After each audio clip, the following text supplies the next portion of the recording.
the substance which we want to purify, that is volatile, and the impurities are non-volatile. In such cases, we can use the sublimation process. Once the impure compound is mixed with the solvent, we heat it and we get a saturated solution. We either keep it aside for a long time or else we filter it. Under distillation itself, there are different types, that is fractional distillation, steam distillation, and distillation under reduced pressure.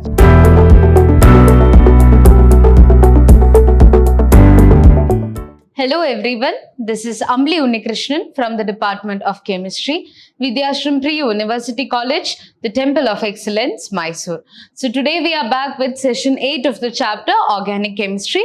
So in the last session, we studied about the different electron displacement effects in covalent bond, right? We finished the 4 electron displacement effects in the covalent bonds, right?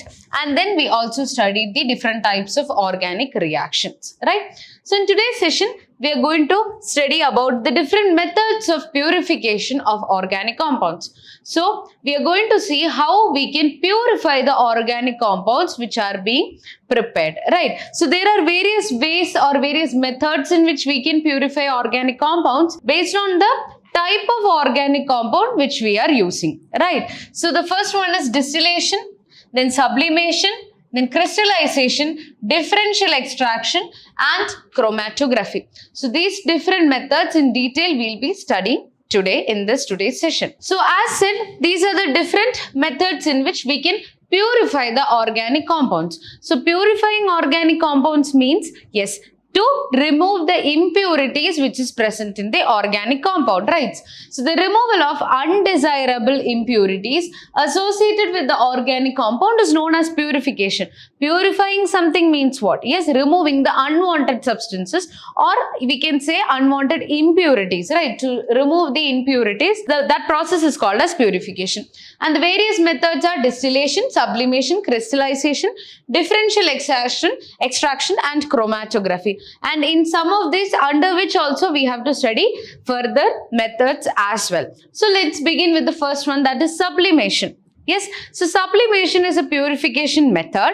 So you might be familiar with this word, sublimation. Yes, so that is the conversion of a substance from solid state to directly to the gaseous state without converting it through the liquid state. That is from solid directly gaseous state or gaseous state directly to solid state. It doesn't go through the liquid state, right? So now let's understand how this process happens. So the process of separation of volatile solids from non-volatile impurities on the basis of the tendency of the volatile solid to pass into the vapor state without melting is known as sublimation.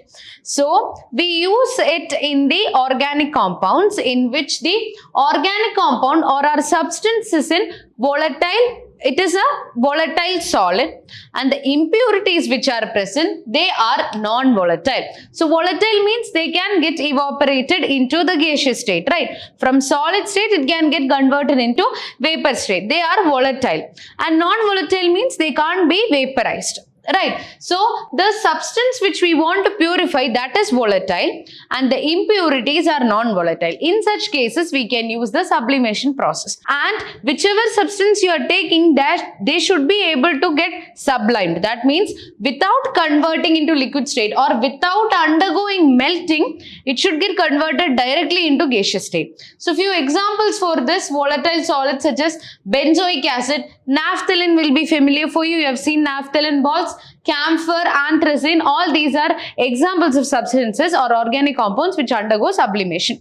So how do we do this process? Yes, in a china dish, for example, we are taking ammonium chloride here. Yes, the organic compound that we have taken is ammonium chloride. Yes, and when we heat it with the help of a burner, what happens? As it undergoes sublimation from the solid state. Yes, ammonium chloride now is just in the solid state, right? So it gets from the solid state, it directly gets converted into the gaseous state without melting. And as you can see, there is an inverted glass funnel also kept. This is your china dish, right? And there is an inverted glass funnel which is kept. You're familiar with glass funnel, right? So it is kept inverted on top of the china dish. So what happens? The gaseous particles, that is ammonium chloride, it gets sublimed into its gas, right? And when it comes in contact with the walls of your glass funnel, it condenses.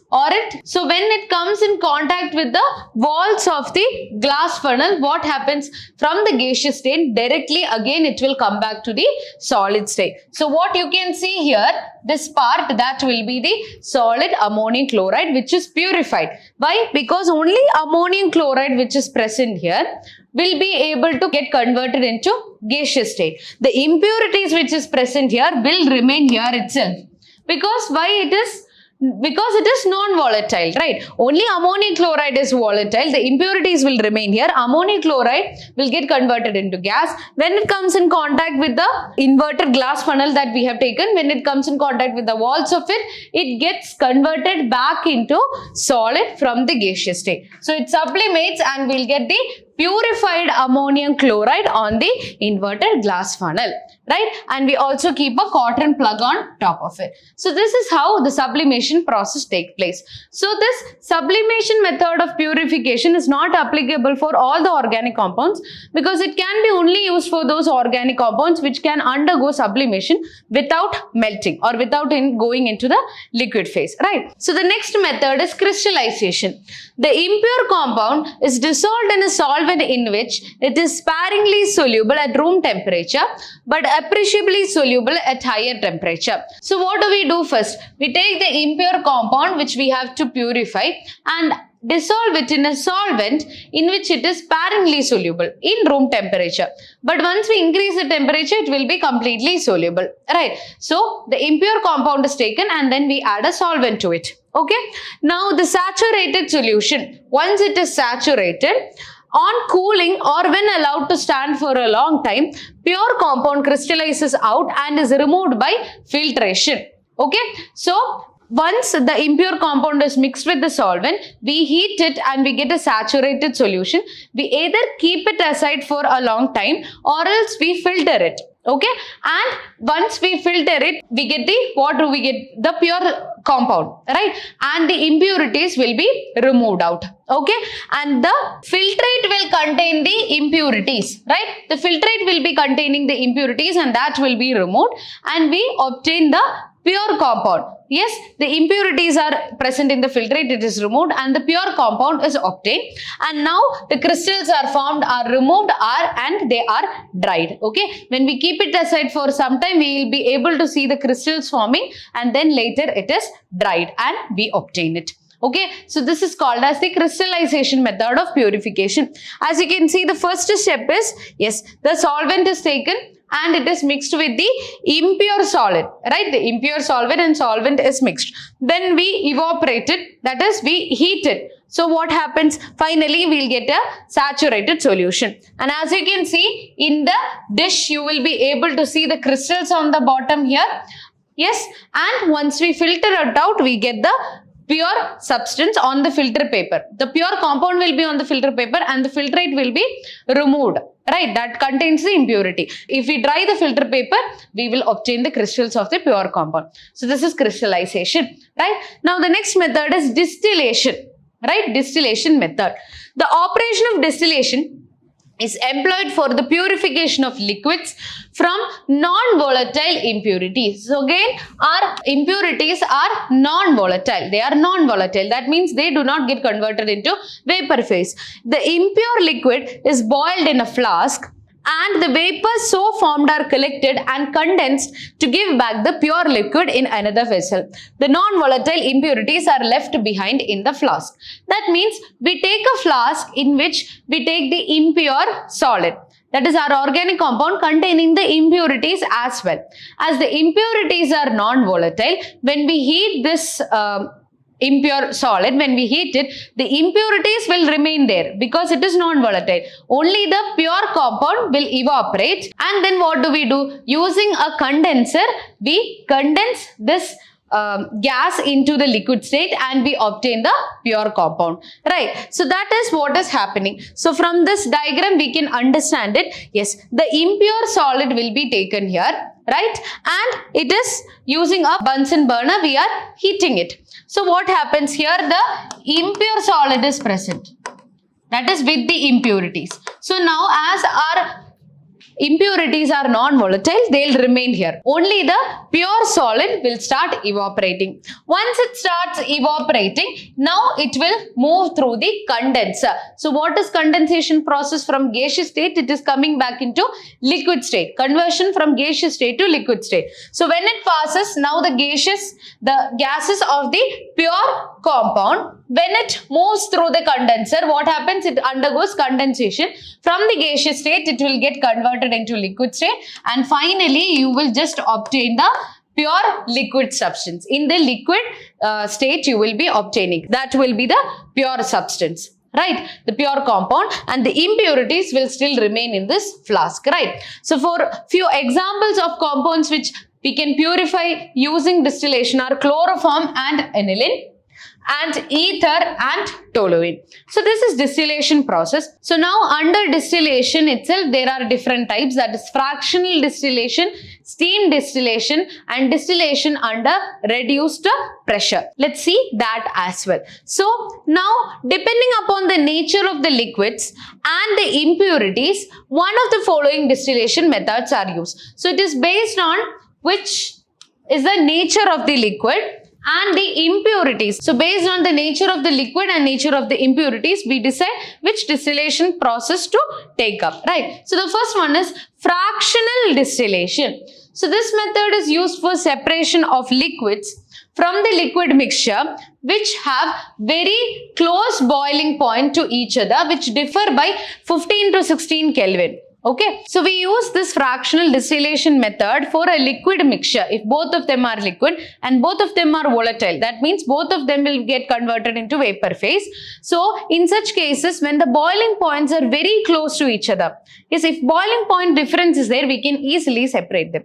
If the boiling points are very close to each other, it will be very difficult to separate them. Yes, because both of them are volatile. So in a liquid mixture, both liquids, when the boiling points are very close to each other, we use fractional distillation method, right? And in this method, vapors of the liquid mixture are passed through a fractionating column. It is fractional distillation, so that means they are passed through a fractionating column before undergoing the condensation process, right? So when the vapors of the two liquids move up, the vapor of the liquid with high boiling point condenses in the fractionating column, and only the vapors of the liquid with low boiling point passes through the fractionating column and gets separated. As I said, there are two liquids present which have very close boiling points with each other, and out of these two, whichever is having higher boiling point, it won't reach till the condenser and condense and form the liquid. So the one which is having higher boiling point, that will remain in the fractionating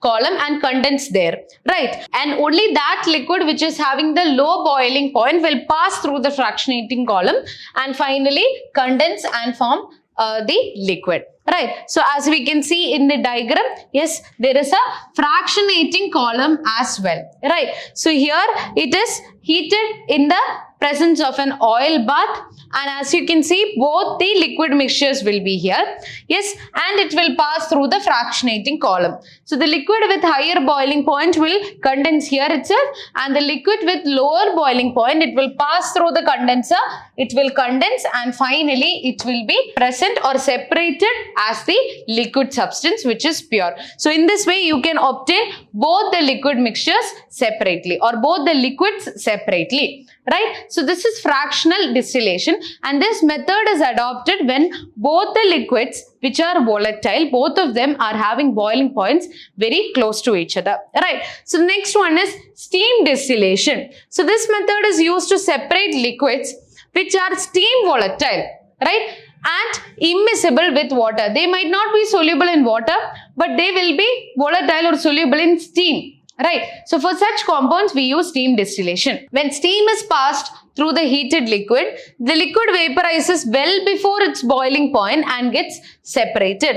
The vapors containing steam and the liquid are condensed and then separated using separating funnel. Steam distillation is based on the principles of Dalton's law of partial pressure, right? So as you can see, the vapors containing steam and liquid are condensed and then further they are being separated using the separating funnel. So this is used for the compounds which do not, that is immiscible in water, but they are steam volatile. That is why it is called steam distillation. So as you can see here, the substance or the compound which has to be purified is taken here, and when steam is passed through it and finally it goes through the condenser, what we obtain here will be the steam as well as the liquid, and then further it will be separated using separating funnel. Right, so this is steam distillation. Now the last one is distillation under reduced pressure. Now why we used distillation process under reduced pressure? Let's see. So this method is employed for the purification of organic liquids which have very high boiling point, and that is they decompose it near their boiling point. Okay, so that means these organic liquids that we are taking, why we are doing distillation under reduced pressure is because of that they have very high boiling point. So before reaching their boiling point, they will decompose. So before reaching the boiling point, if they are decomposing, how do we purify them? So the distillation is done under reduced pressure. So in such case, what do we do? In this method, the liquid is made to boil at a lower temperature under reduced pressure than its normal boiling point by reducing the pressure. Right? So to avoid the organic liquid decomposing before reaching its boiling point, what do? We boil the liquid at lower temperatures. So to boil it at lower temperatures, we reduce the pressure. Right? So this method is opted for those organic liquids which have very high boiling point. Yes, and they decompose before reaching their boiling point. So what do? The distillation is done under reduced pressure conditions, right? So glycerol is separated from spent in soap industry by this method. This is an important example. And glycerol decomposes at its boiling point 563 Kelvin under atmospheric pressure, and it can be distilled without decomposition at 453 Kelvin under 12 mmHg pressure. So when we decrease the pressure, yes, under reduced pressure, if we are conducting this particular distillation, instead of 563 Kelvin, at 453 Kelvin itself, we can boil the liquid, right? So this is distillation under reduced pressure. Now next one is differential extraction. Differential extraction, which is done using a separating funnel, as you can see here, right? So the separation of organic compound from its aqueous solution by mixing it with the suitable organic solvent which is immiscible with water is known as differential extraction. So we want to separate the organic substance, any compound, organic compound, from its aqueous solution. That is, organic compound is present plus water, that is aqueous solutions. So we have to separate the organic compound from its aqueous solution. Yes, so what do is we mix it with the suitable organic solvent. Yes, we add an organic solvent to it. Yes, and we mix it. And this organic solvent must be immiscible. It should not be miscible with water. The organic substance we are taking, that is the organic solvent we are adding, that must be immiscible with water. So this method is employed for the separation of benzoic acid from its aqueous solution using benzene. So benzene is the solvent that we are adding, which is immiscible in water.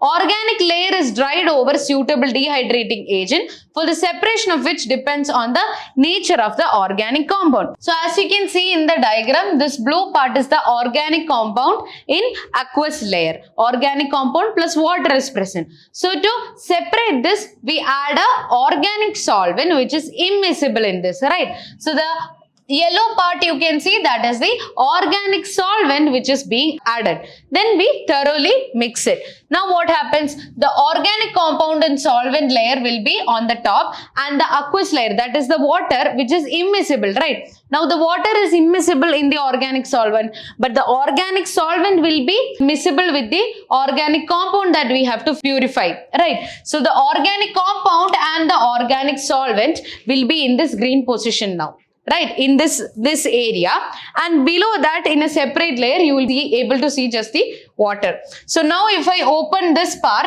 I'll be able to separate just the water, right? And once the water is removed out, we can just obtain the organic compound, and further we can dehydrate it and purify it. Yes, so I hope it is clear. So in the first step, what do we do? Yes, we take the organic compound which is present in its aqueous solution, right? Organic compound plus water, which you can see here. We add a suitable solvent to it which is immiscible in water, but it is miscible with the organic compound. So once we shake it thoroughly, we get the organic compound and the organic solvent layer here, and just the water will be separated. So now if I open it, the water will be removed out and we just get the organic compound, right? So I hope it is clear. This is differential extraction. Now the next one is chromatography. So chromatography, the word comes from the word chrome and graphy. Chrome means color and graphy means writing. So this is an important technique used to separate compounds of the mixture, to purify the compound and also to test the purity of the compound. Yes, for purification as well as to test the purity, how much pure the compound obtained is. For that also we use this technique. In this technique, the mixture has to be separated, is applied on a stationary phase. Usually silica gel or alumina is used, and a mobile phase is allowed to move slowly over the stationary phase. The compounds of the mixture gets gradually separated. So in chromatography, what you have to remember is there is a stationary phase as well as there is a mobile phase. So as the name suggests, stationary phase will remain stationary, right? And through the stationary phase, we'll pass a mobile phase. Right? So as the name suggests, mobile means it can move. So stationary phase will be there, and through that we pass a mobile phase. And based on different factors, we'll obtain the purified compounds. Right? So the stationary phase will be a solid or a liquid, and the mobile phase can be a liquid or a gas. So the stationary phase usually taken, it is silica gel or alumina is used as stationary phase generally, and mobile phase is pure solvent or mixture of solvent or gas. So the mobile phase will be the one which we want to purify. So we take that organic compound which we have to purify as the mobile phase, and the stationary phase will be alumina or silica gel generally, right? So that is chromatography. Now there are different types of chromatography. One is adsorption chromatography. The next one is partition chromatography. So let's begin with the first one, that is adsorption chromatography. Now it is based on the principle of different compounds are adsorbed on the adsorbent to different degree. Okay, so the stationary phase is called as the adsorbent and the mobile phase is called as the adsorbate. Okay, so where the adsorption is taking place, that is the adsorbent, and who is getting adsorbed, that is the adsorbate. Yes, adsorbent and adsorbate.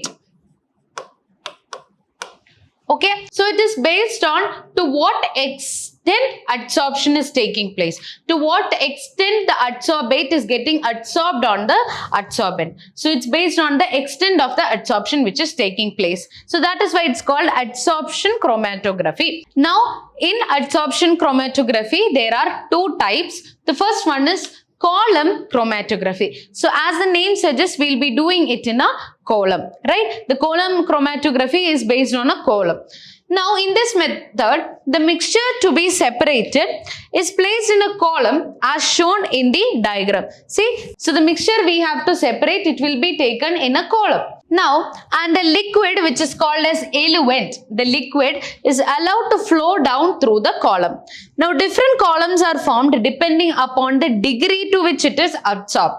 Right, the most readily adsorbed substance is retained near the top and remaining substances move to different points in the column. So what does that mean? Let's see. So as said, there will be a column and we take the mixture of compounds. Let's say there are three compounds in here, A, B and C, and we have to separate A, B and C from each other. Now what you can see here is a mixture of A, B and C. Right, so that is our organic compound which we have to purify. Now, through the column, we pass a suitable solvent. So, as you can see, the solvent is here. Now, it is passed from the top of the column. So now what happens? It will flow in this direction, right? And this is the adsorbent, that is your stationary phase, and the solvent will be the mobile phase. So now what happens? The mobile phase will pass through this mixture and it will go to the stationary phase. Yes, the solvent layer, it will move, but the stationary phase will remain as it is. Okay, now based on the extent to which each of these components, that is A, B and C, it's based on how much extent it can get adsorbed, you will be able to see it in different layers. So as you can see, first you are able to see that A got separated. Now B and C is together here. Right. Now, after a while, what you can see, this layer is of A, this column is of B, this column is of C. Now, you got it separately. Yes, each of the compounds are separated. Now, based on what it is? Based on the extent of adsorption. So, A is present on the topmost part. That means A is getting the maximum adsorbed. Maximum adsorption means it won't be moving too far, right? It is getting adsorbed there in high. So the adsorption power is more, means A will remain here. It won't go further down, right? And C will be the least adsorbed. That is why it has reached till here. So based on the extent of adsorption, we will be getting different columns. Yes. So this is how column chromatography works. Right. Next one is TLC, that is thin layer chromatography. TLC stands for thin layer chromatography. In this method, a thin layer, that is of 0.2 millimeter thickness of adsorbent, is spread over a glass plate of suitable size, and that is known as the chroma plate. So as you can see, there will be as you can see, is a thin glass plate of around 0.2 millimeter thickness. It's a very thin glass plate, and on which the adsorbent will be spread over. Adsorbent mean which is our stationary phase. That will be spread over this thin glass sheet, right, or glass plate, and that is called as the chroma plate. That's the first step. A small spot of the mixture is placed about 2 centimeter above at one end of the TLC plate. So now this is our TLC plate, and now it is kept inside this. So now from the surface above 2 centimeter, we place a small dot of the mixture. Right, the mixture we have to separate. We'll keep the TLC inside this, and about a 2 centimeter from the surface, we put a dot of the mixture, right? And then inside this, where we have dipped it, there will be a solvent also present. So the one end of TLC will be dipped in this solvent. So what happens? So now based on the capillary action, the solvent will start moving up.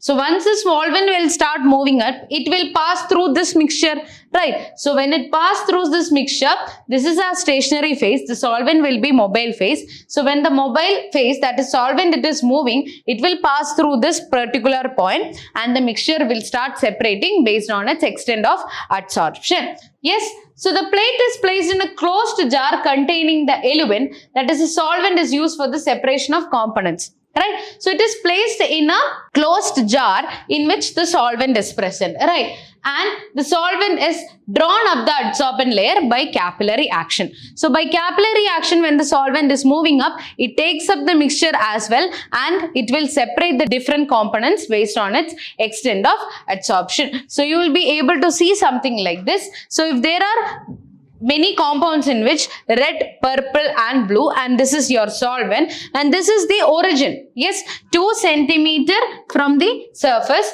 we put the mixture, right, which has to be separated. So the red came till here, and the purple came till here, yes, and blue here, and this is your solvent, which was initially here. The solvent reached till here, right? So based on the extent of adsorption, you will be able to get different compounds separated, right? So there is an important factor here as well, as that is retardation factor, which is represented by the letter RF, right? So it gives the relative adsorption of each component of the mixture, and it is represented by the symbol RF, which is equal to the distance moved by the substance from the baseline X and divided by the distance moved by the solvent from baseline Y. That means if this is the origin, from the origin, how much distance your substance has traveled divided by how much distance the solvent has traveled. So let's take the case of purple.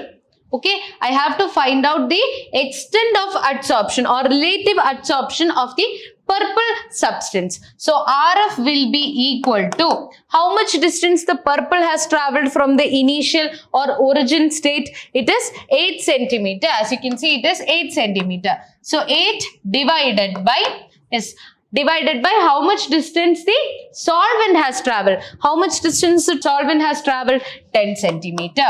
So 8 by 10 centimeter will give you the retardation factor. So that is how you calculate the retardation factor. So for whichever substance you have to calculate the retardation factor, the distance traveled by it divided by the distance traveled by the solvent will give the retardation factor. Right? Yes. Now moving on to the next type. The first one was adsorption chromatography. Next one is partition chromatography, in which we have to study paper chromatography. Yes. So what is the partition chromatography? It involves continuous differential partitioning of compounds of a mixture between stationary and mobile phase. Right? And the important one which we have to study here is paper chromatography. So paper chromatography is actually quite similar to TLC, that is your thin layer chromatography. The same way we do it, but instead of taking a chroma plate, that in TLC we used a thin sheet of glass, right? So in this case, we'll be using a paper. That is why it is called as paper chromatography.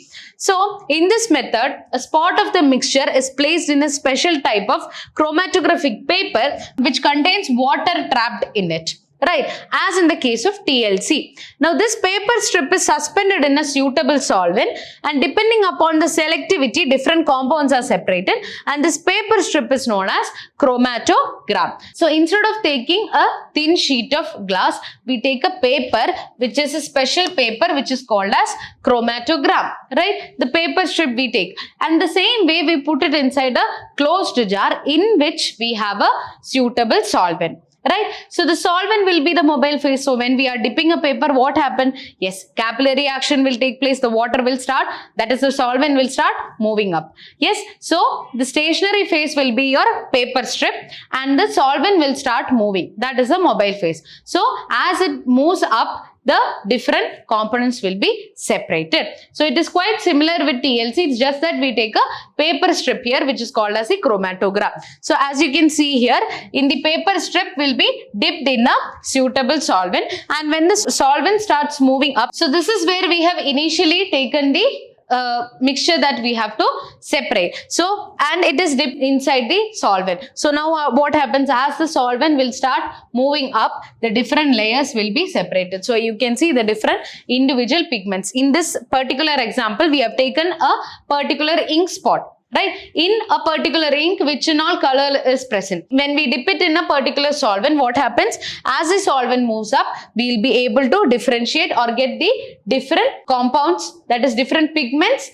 based on their partition or adsorption happening there. So I hope it is clear. So in today's session, we discussed about the different methods of purification of organic compounds, right? So I hope it is clear for everyone. So in the next session, we are going to discuss the qualitative analysis of organic compounds and the quantitative analysis of organic compounds as well. So I hope what and all we have discussed in this session is clear for you. So that's all for today. Thank you.